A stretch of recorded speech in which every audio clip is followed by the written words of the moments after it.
Ku suwaye? Ni ne na hudu. Ajinka a makaranta? Suna na ke ne? Tsarin kenan a nan ba sunaye sai dai matsayi. Kawo balu da na nawa muka ya ajiye ke kiran mu. Suna na biyu. Suna na ta bakwai. Ni suna na shida yanzu ne. Suna na. Baya da suna tukunna sai ya ci jarabawa. Ya kai kuka samu kanku a gidan nan? Labari ne mai tsayi. Mun zo bikin ƙara shekarar kaka ne ba tare da mun tafi ba bayan cin kek. Mun tsaya wasan cricket. Muka buga kwallon ya faɗo ɗakin balu daidai nan wajen. Da muka ce ya ba mu kwallon shine ya tambaye mu biyu sau biyu nawa ne. Dakata. Biyu sau biyu nawa ne. 2 sau 2.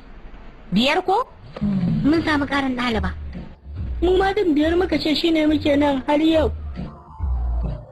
To iyayenku ba? Sun ce ni da fitowa daga ɗakin balu sai nan da aka waye gari na zama tamkar balu. Iyayen mu duk sun feshe sun bar mu a nan. Ƙwarai yaya bana da matsala da gani. Amma wai tun da balu yana da shine iyayena suka ce wai dole ni ma na dinga sa gilashi a idona. Amma wannan ɗakin naku ya haɗu sosai. Wannan ɗakin ina. A gida ma fa dole sai mun saka makaranta. Kai gaskiya ban yadda ba. Kar ki taba ko ni fa. Kar ki taba, Duk abin da kika taba zai gane. shi na'urar ɗaukar hoton tsaro ne. Yanzu idan nayi haka zai gane wani abu? Ki duba kan teburin.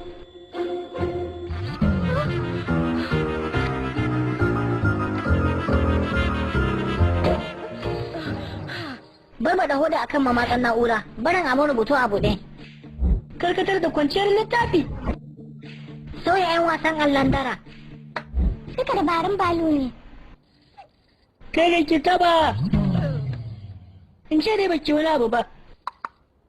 Domin ko da abu da aka sauya a ciki ta kare mana kin ji ko? Tukuna ma ce wace ce? Aini yar innar balu ce. Balu shi bai da wasu 'yan uwa, sai dai makamai kawai. Balu ba zai tambaya ya kike ba. Kawai tambaya zai me matsayin ki. Aini na san balu sosai. San ba haka yake. To ni kenan.